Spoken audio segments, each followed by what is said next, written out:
Z और crassula दो lucky plants होते हैं जिन्हें अपने घर में लगाने का ट्रेंड आजकल बढ़ता जा रहा है और ऐसी मान्यता है कि ये पौधे भगवान कुबेर को प्रिय हैं। ये बात मैं कहीं से पढ़ करके आपको बता रही हूँ। इन पौधों को यदि पहले से आपने घर में लगा रखा है तो किस तरीके से हेल्दी बना कर रखेंगे, सूखने से गर्मियों में कैसे बचाएंगे, या सर्दियों में इसके पत्ते अक्सर झड़ जाते हैं तो किस तरीके से ऑल ओवर केयर कर सकते हैं, आज के वीडियो में मैं आपको बता रही हूँ। ये जो पौधे होते हैं ये सक्लेंट की एक वैरायटी होते हैं। जब कभी भी आप इन्हें पानी दे रहे हैं, आप ये बात ज़रूर ध्यान रखें कि पानी ड्रेनेज से बाहर आनी चाहिए। यानी वाटरिंग करने का सही तरीका ये है कि बहुत अच्छे से पानी एक बार दीजिए और फिर 2 या 3 दिनों तक वेट कीजिए। गर्मियों में भी इन पौधों को डेली पानी नहीं चाहिए होता है। ये पौधे सक्लेंट हैं इसलिए इनके पत्तों के अंदर पानी भरा होता है। यदि आप ओवर वाटर करेंगे तो ये पत्ते आप यूँ कह सकते हैं हेवी होकर के गिर जाएंगे। ऐसा ज़्यादातर सर्दियों में होता है। गर्मियों में ये तब होगा जब मिट्टी में पानी जमा हो जा रहा है। यानी कि जब भी सॉइल आप बना रहे हैं, इसके लिए एक वेल ड्रेन सॉइल बनाइए जिसमें कि पानी का निकासी जो है अच्छे से हो, पानी कभी भी होल्ड ना हो उसमें। अगली चीज़ ये है कि कई लोगों को लगता है कि ये शेड लविंग प्लांट्स हैं। ऐसा नहीं है। पूरे दिन के धूप में आप इसे रख सकते हैं और इसे इंडोर ग्रो नहीं किया जा सकता। यदि आप चाहते हैं कि इंडोर ग्रो करें तो ऐसे जगह पे रखिए जहाँ पर क्रॉस वेंटिलेशन होता हो और जहाँ पर हवा आती जाती हो, या खिड़की पर रख सकते हैं, या फिर आप यूँ कह सकते हैं कि किसी ऐसे जगह पे जहाँ छनकर धूप आती हो। ये भी क्रैसुला की एक वैरायटी है। अगली चीज़ ये है कि पॉट साइज़ क्या होना चाहिए। इस पौधे को हमेशा आप छोटे कंटेनर में लगाइए। 3 से लेकर के 8 इंच के बीच का कंटेनर ही आइडियल होगा।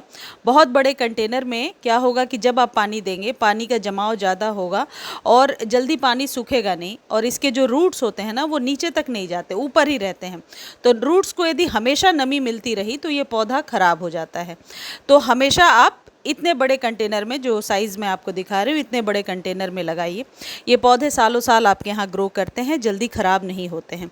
इन पौधों को घना बनाने का तरीका ये है कि आप इनकी पिंचिंग करते रहिए।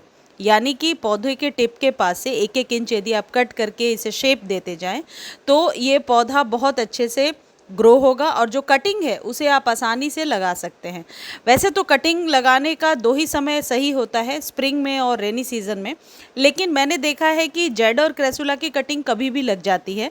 बस ये ध्यान रखें कि जब कटिंग लगा रहे हैं तो पौधे को धूप में ना रखें, सेमी शेड में रखें और मिट्टी को थोड़ा सा मॉइस्ट रखें।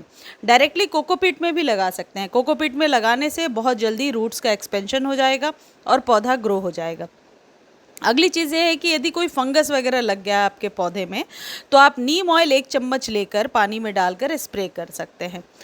अब खाद कौन सी देनी है? देखिए, 2 तरीके की खाद है जो आप दे सकते हैं। एक तो है ये सब्जियों के छिलके।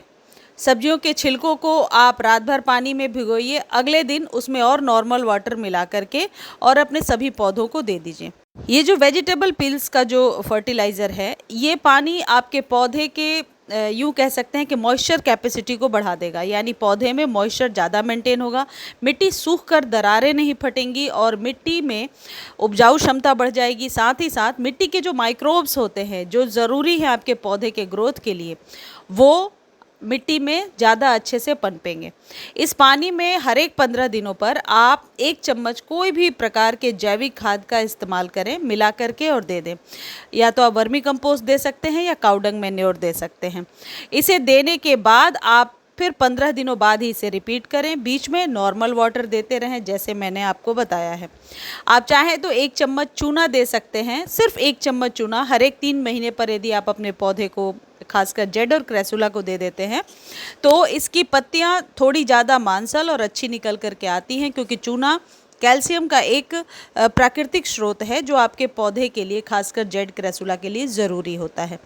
इस तरीके से यदि कटिंग लगाना आप चाहते हैं तो अभी भी टाइम है, अप्रैल में आप कटिंग लगा सकते हैं।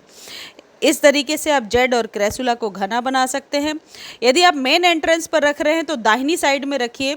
ऐसा वास्तु के अनुसार कहा गया है कि घर के मुख्य द्वार के दाहिनी साइड में, यानी जब आप निकल रहे हैं तो राइट हैंड साइड में इस पौधे को लगाना शुभ माना जाता है। धन्यवाद।